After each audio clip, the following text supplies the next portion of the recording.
Glória ao nostro Dio potente, no? Non basterà la eternità per amare. Mio Dio, alleluia. Voglio ringraziare a tutti, che la pace del Signore resta su di noi, come sempre. E io vorrei condividere con voi una parola che si trova in Atti 17, versetto 22.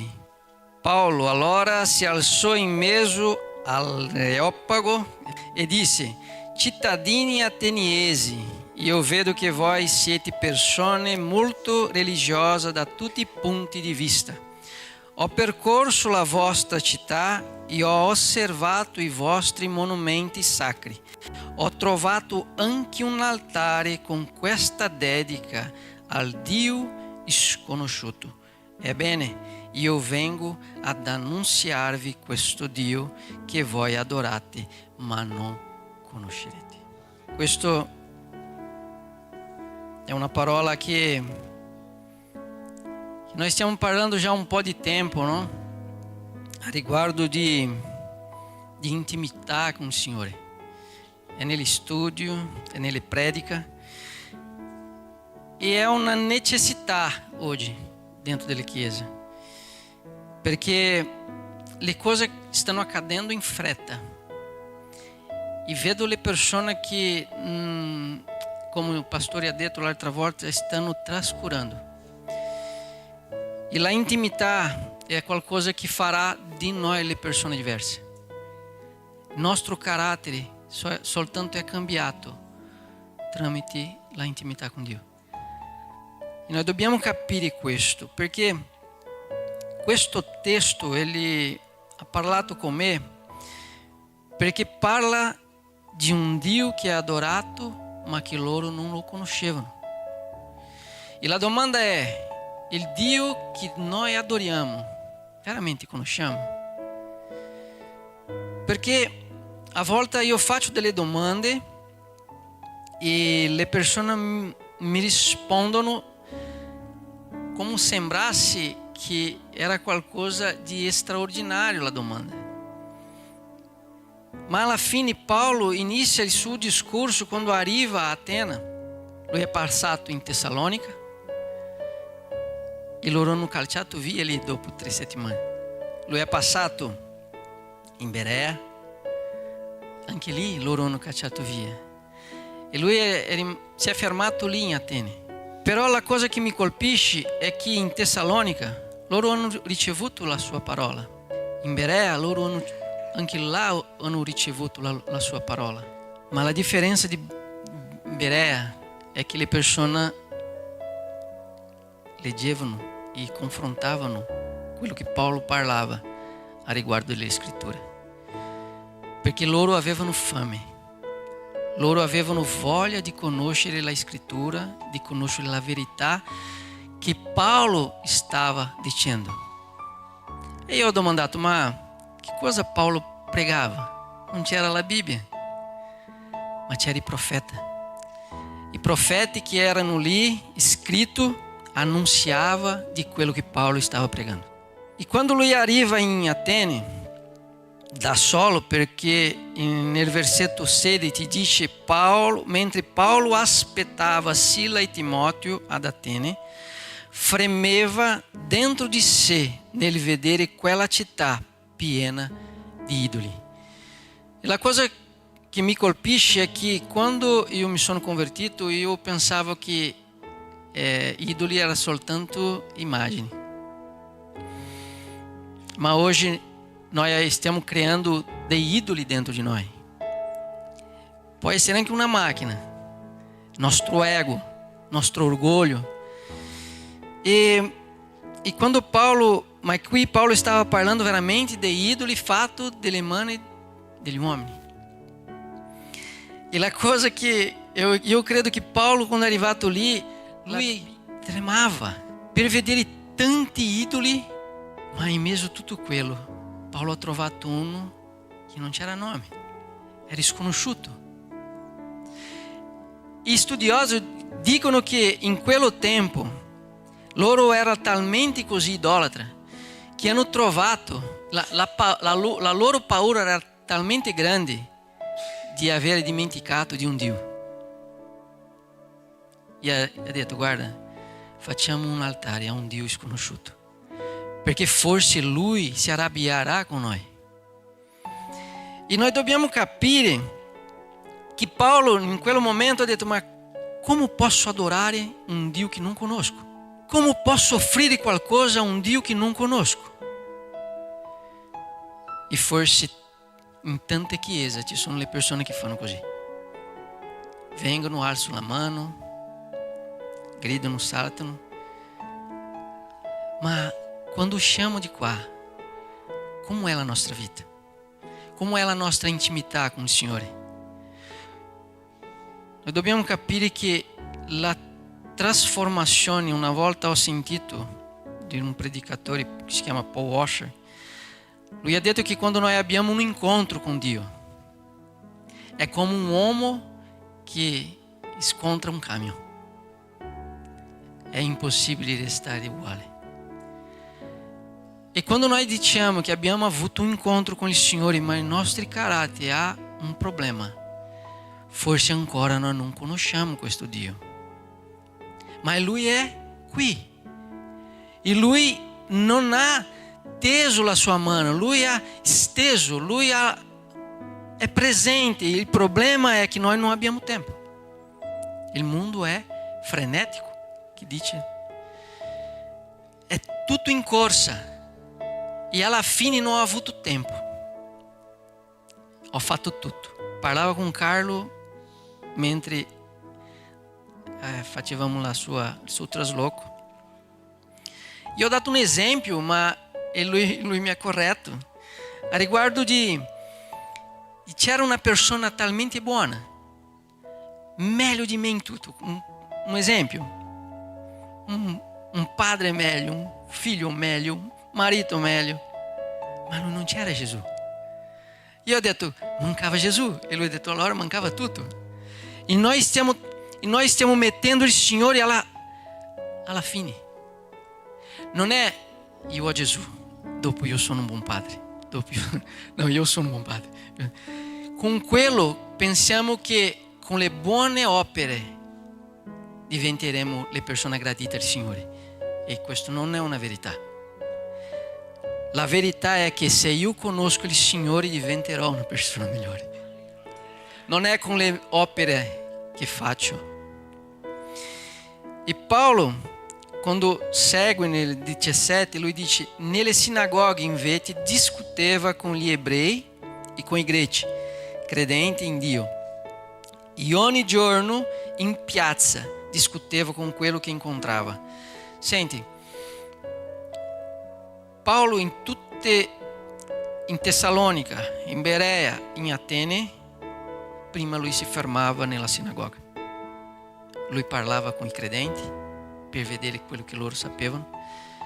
Lui parlava con i sacerdoti, con quello che prendevano cura.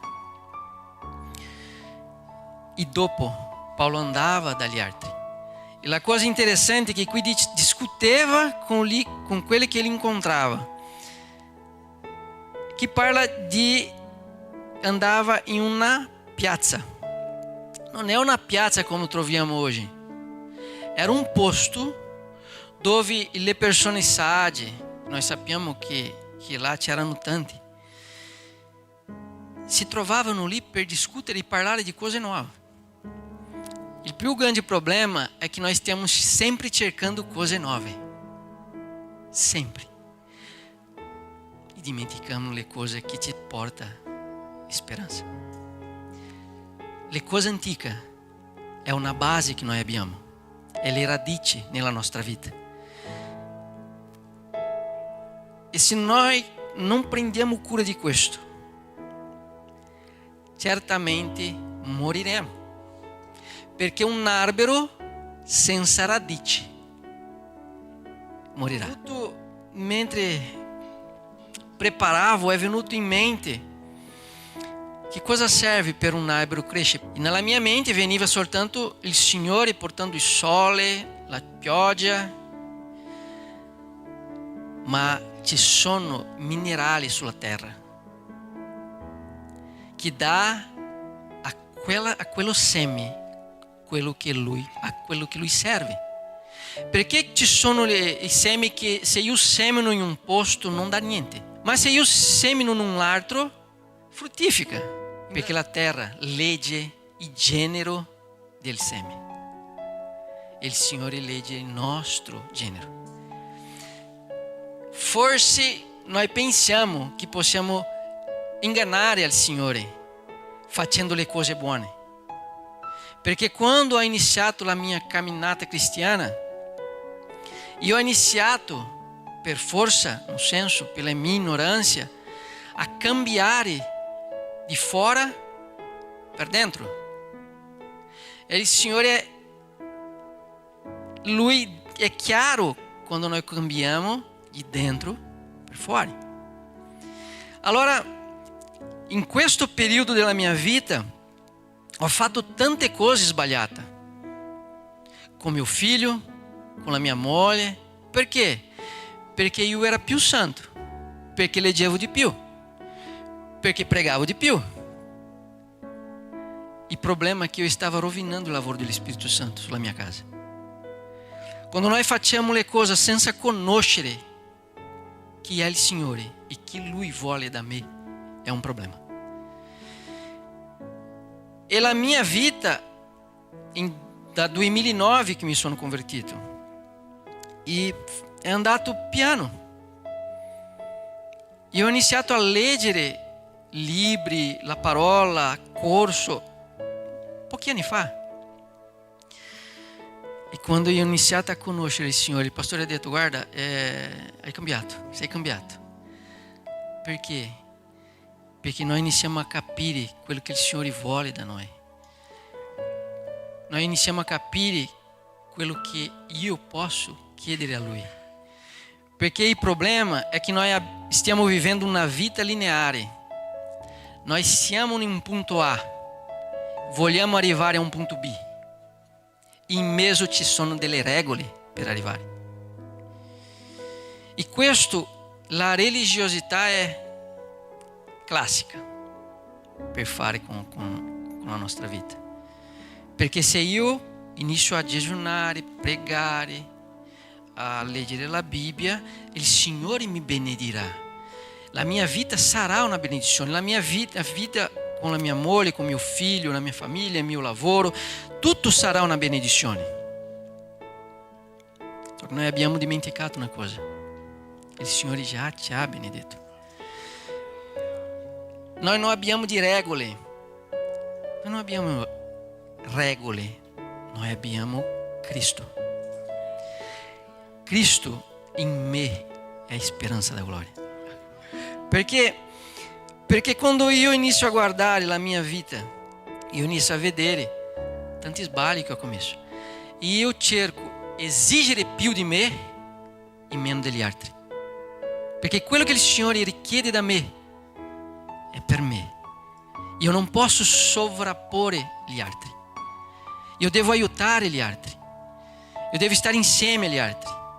Il problema è che nell'inizio io volevo che loro capissero quello che neanche io avevo capito.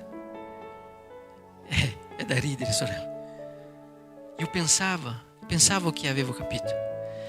Io volevo che affrontava le persone. Ma il Signore non ha fretta con noi. Il Signore vuole da noi che noi possiamo passare tempo con Lui, e la pazienza e la perseveranza ti farà una persona diversa. In 18 dice: anche alcuni filosofi epicurei e stoici si misero a discutere con Paolo. Alcuni dicevano: che cosa pretende insegnare questo ciarlatano? E lui, dopo lui, altri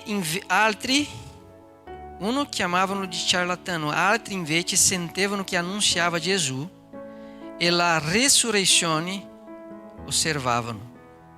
A quanto pare è venuto a parlarci di divinità straniera. La cosa che mi colpisce è che non è cambiato tanta cosa di quello tempo là, di tanto tempo, tanti anni fa, migliaia. Allora, quando noi iniziamo a guardare nel tempo passato, sembra che noi stiamo vivendo la stessa cosa oggi. Quando noi parliamo, le persone agiscono dello stesso modo. Quando parliamo, sembra che noi stiamo parlando come se fosse, prendiamo una roba qua, non capiamo niente, stiamo parlando qualcosa qui. Loro non ricevono la parola. Oltre a non ricevere la parola che esce dalla nostra bocca, non leggono. Come noi riusciremo a avere intimità se non è tramite la parola? Sentire. Io penso che è impossibile. Allora Paolo nel 19 dice: per questo lo presero e le portarono al tribunale dell'Areopago. Poi gli dissero: possiamo sapere cosa è questa nuova dottrina che vai predicando? Non era un tribunale che Paolo stava per essere condannato, perché di solito era sempre così. Non lì, in quello posto, Paolo stava parlando di quello che lui credeva, di un Gesù non crocifisso, ma di un Gesù risuscitato. Pensa parlare a un popolo che, come quello che ho letto qui dietro, i due filosofi, erano dei gruppi di persone, epicurei e stoici. Loro credevano nella vita adesso. Viviamo adesso. Domani non serve. Loro credevano in una cultura di che non ha vita dopo la morte.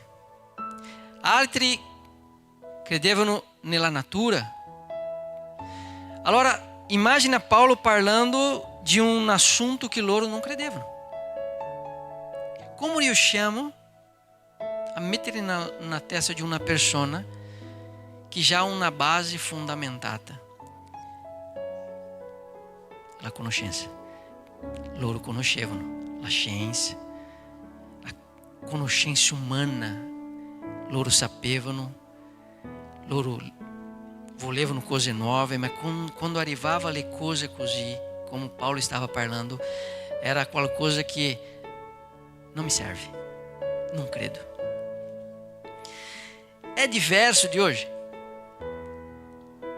Questo popolo fuori ha bisogno della nostra preghiera, ha bisogno della nostra parola. Sapete perché? Perché migliaia di persone vogliono venire in Europa per conoscere le cose, ma migliaia di credenti non stanno rendendo conto delle anime che sono perse. Come in quello tempo questa città aveva dei monumenti grandiosi, avevano dei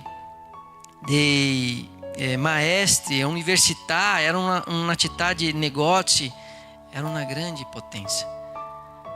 Allora loro non rendevano conto, questo qua non mi serve.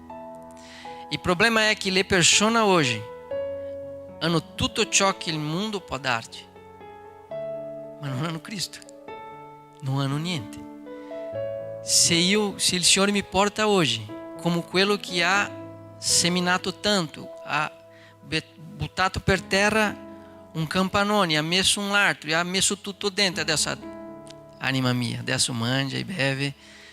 Il Dio ha detto: guarda, oggi chiederanno la tua anima e perché tu lascerai questo? A volte noi cerchiamo di acquistare e conquistare tante cose, ma il Signore ha detto che il basico mi serve: mangiare, bere, e quello Lui ha detto che non ti mancherà mai. I vestiti, se non c'è soldi, Lui fa come il deserto, non lascia consumare. Allora, nel versetto 20, tu ci hai fatto ascoltare cosa piuttosto strana. Vorremmo dunque sapere di che cosa si tratta. Infatti, per tutti i cittadini di Atene e per gli stranieri che vi abitavano, il passatempo più gradito era questo: ascoltare o raccontare le ultime notizie. Loro avevano la voglia di sempre cercare le cose nuove. E quando arrivavano, loro erano lì pronti per ascoltare.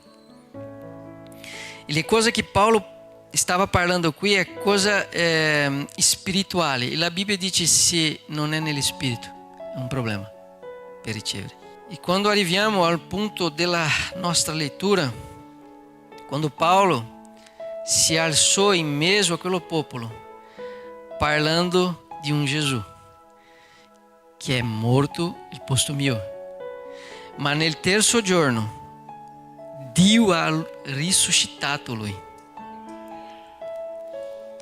e lui ritornerà. Più avanti noi vedremo. I cittadini ateniesi, io vedo che voi siete persone molto religiose da tutti i punti di vista. Paolo è stato molto educato, ha ringraziato. Ho percorso la vostra città, ho osservato i vostri monumenti sacri. Paolo non stava là a guardare per fare una visita storica. Non, Paolo stava lì, era lì per guadagnare le anime. Il problema è che a volte noi vogliamo tanto conoscere i posti, no? Io voglio, chi non vuole, né? E quando noi vediamo qui Paolo parlando delle visite, il problema è che oggi noi vediamo i monumenti, le cose che andiamo là a vedere, le statue, ma in quello tempo là erano tutti collegati a una religiosità. Tutti immagini erano collegate a questo.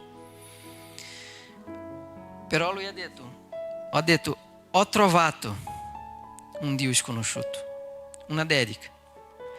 E questo Dio vorrei predicare per voi.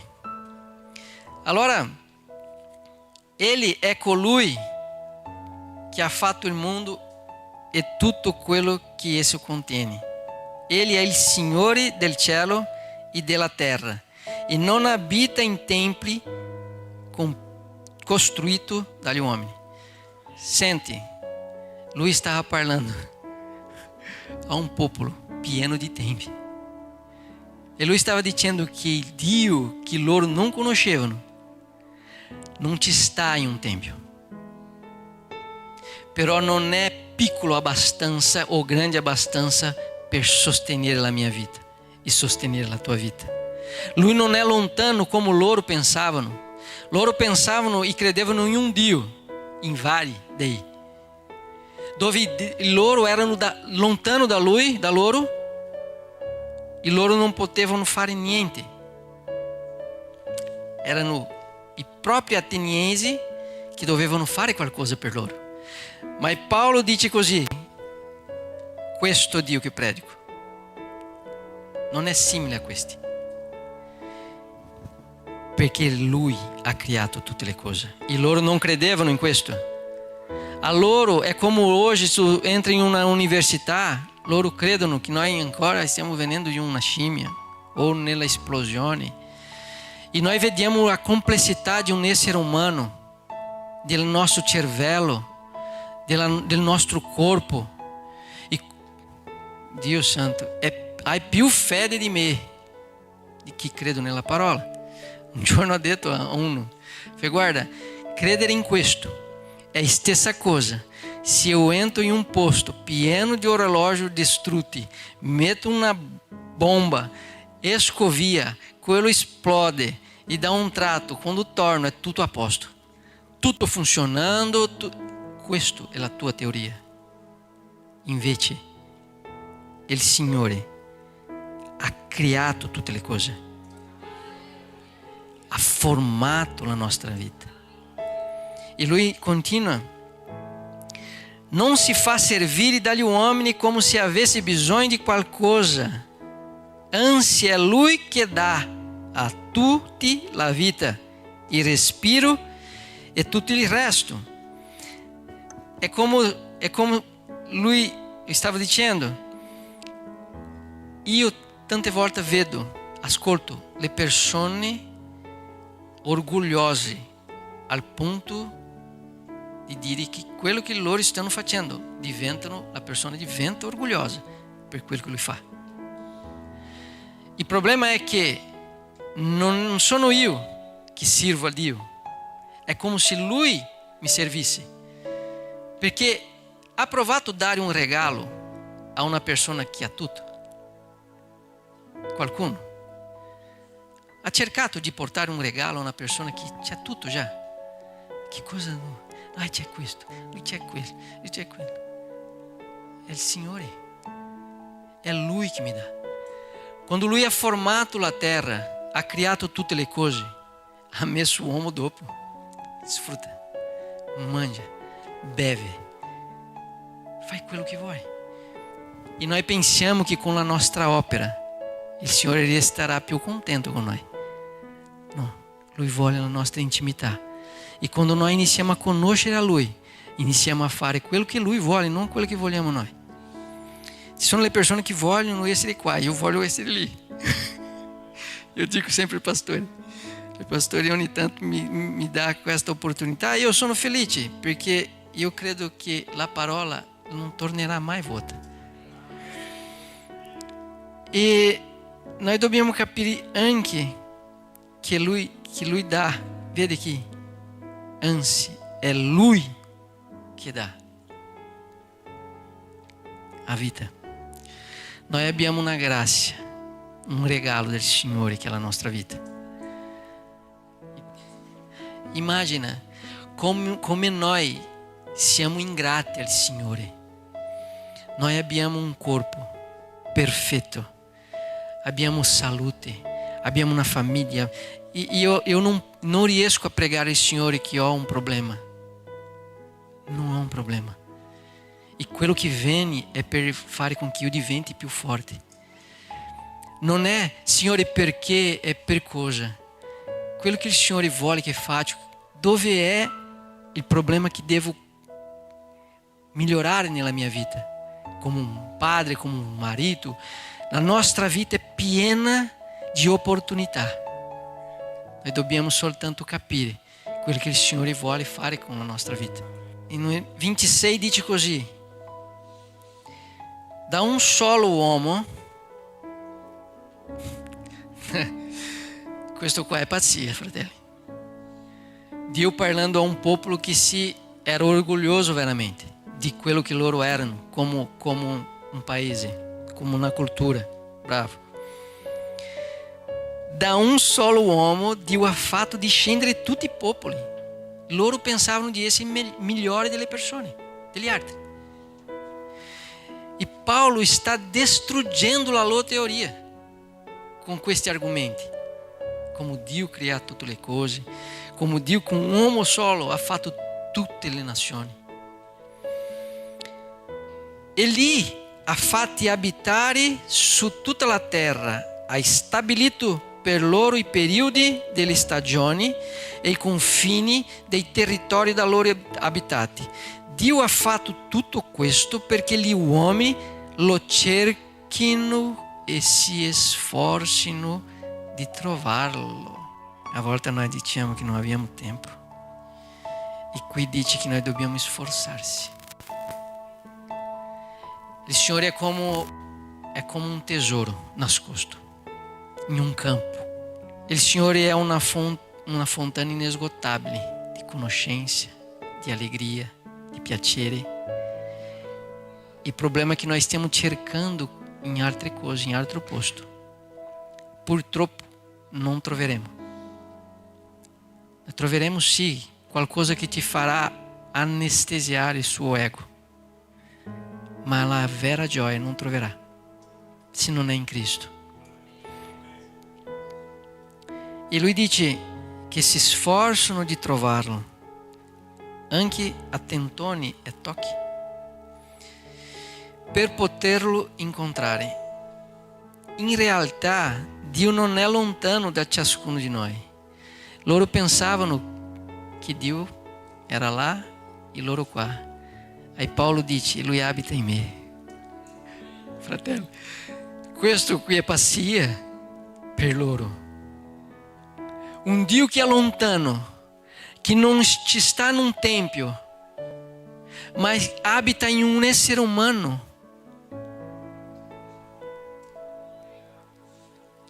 E eu nem anche chiedo, glória a Dio, perché, Signore, in Lui, infatti noi viviamo, ci muoviamo ed esistiamo. Fratello, basta una parola sua, che l'aria che respiro finisce. Non ci sono più. Sarò davanti a Lui, nudo, no senso, non riuscirò mai a spiegare o a questionare, perché Lui conosce il mio cuore meglio di me. Ci sono cose qui dentro che soltanto Lui conosce.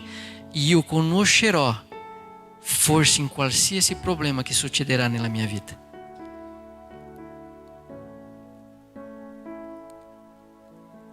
Anche alcuni vostri poeti hanno detto: noi siamo figli di Dio. Però i poeti dicevano questo. Paolo poteva dire: siete creatura. Forse i predicatori di oggi: no, non siete figli di Dio, siete creature. Ma Paolo ha trovato un modo più dolce. Se siete figli di Dio, come mai credete nelle statue? Come mai credete nelle opere fatte per mani degli uomini? Come mai siete venuti da questi posti? Io sono venuto da quello che mi ha creato. Il problema è che le persone hanno delle domande piuttosto uguali. Da dove vengo? Che faccio qui? Da dove vado? Forse la scienza risponde una dell'esplosione, del Big Bang o della scimmia, non so. E le persone sagge in quello tempo lì forse risponderanno alla seconda: che faccio qui? Io vivo, io esisto, la mia felicità è oggi. Ma Paolo, con la sua fede cristiana, non con la sua religiosità o religione, ma lui parlava che lui sapeva da dove era venuto, sapeva per chi è venuto, perché lui era lì, e la sua speranza. Che la mia speranza e la sua speranza è diversa di questo mondo. Loro possono non credere, ma noi parliamo lo stesso. Ebbene, Dio ora non tiene più conto del tempo passato, quando gli uomini vivevano nella ignoranza. Ora, Ele rivolge un ordine agli uomini: tutti dappertutto devono convertirsi. Allora, Paolo, vedendo questo Dio sconosciuto, ha fatto vedere un Dio potente, che ha creato tutte le cose. Ha fatto vedere un Dio che provvede tutte le cose. E adesso inizia a parlare di un Dio che salva a tutti che credono in Lui. E Lui inizia a dire che questo, adesso che Lui è iniziato a parlare a riguardo di questo Dio sconosciuto, che adesso non è sconosciuto più, perché è diventato conosciuto, non c'è più scusa. Non c'è più scusa, perché prima erano ignoranti, adesso non c'è più l'ignoranza. Noi non siamo ignoranti, fratelli. Noi capiamo bene quello che il Signore vuole da noi. E noi dobbiamo dare un passo verso Lui. E sono sicuro che Lui verrà in corsa per avvicinarsi a noi. Dio infatti infatti ha fissato un giorno nel quale giudicherà il mondo con giustizia e lo farà per mezzo di un uomo che ele ha stabilito e ha approvato davanti a tutti, facendo risorgere dai morti. Ho detto che questa parola non serve predicare. Se io leggessi la parola, potevamo anche andare a casa. Perché qui Paolo viene distruggendo la loro idea a riguardo dei dei che loro credevano. Appena sentirono parlare di resurrezione dei morti, alcuni dei presenti cominciarono a deridere Paolo. Altri invece dissero: su questo punto ti sentiremo un'altra volta. Chi già ha predicato alle persone? Chi ha bestemmiato sopra di te? Altri, dopo ci parliamo con questo discorso lì. Alcuni però lo seguirono e credettero. Fra questo vi era anche un certo Dionigi, uno dei consiglio dell'Areopago, una donna di nome Damaris e alcuni altri, pochissime persone.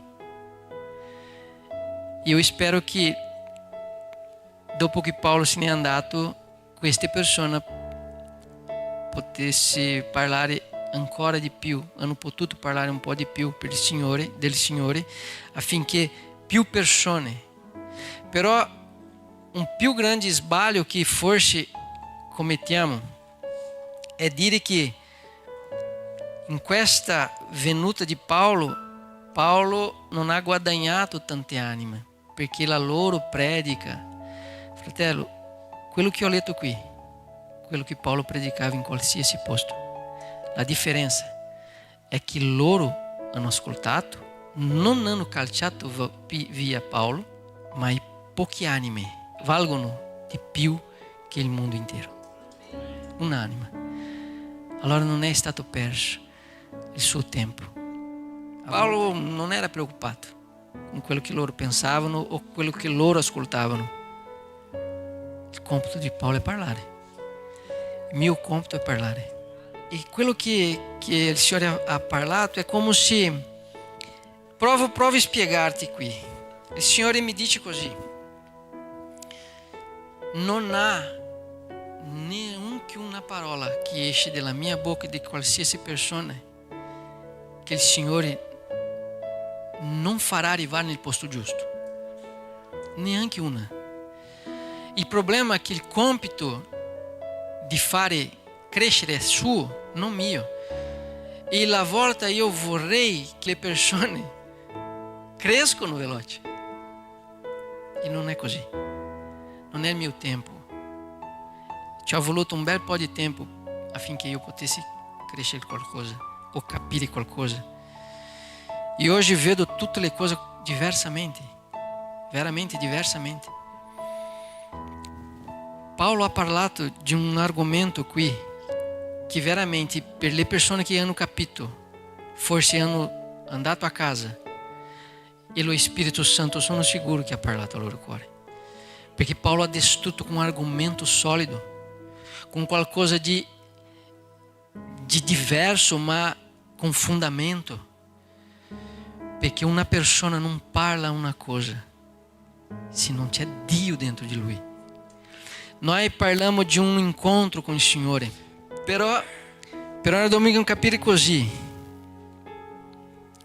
Qui Paolo ha parlato di una cosa importantissima che ha parlato in tutto il suo argomento: pentimento. Però i pentimenti hanno tre cose che dobbiamo fare: riconoscere, rattristare e tornare dietro. Un esempio, due, per capire. Pietro ha negato Gesù. Giuda ha tradito. Giuda si è pentito. rattristato, però non è tornato al Signore. Invece Pietro ha negato Gesù, si è rattristato, ha pianto, però è tornato al Signore e è diventato uomo che fino ad oggi noi studiamo su di lui.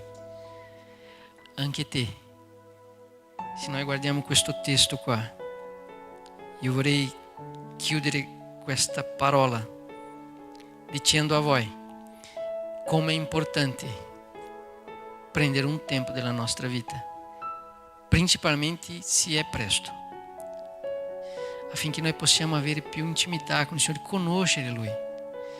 Altrimenti, fratelli, siamo qua radunati e continuiamo le stesse persone, con gli stessi problemi.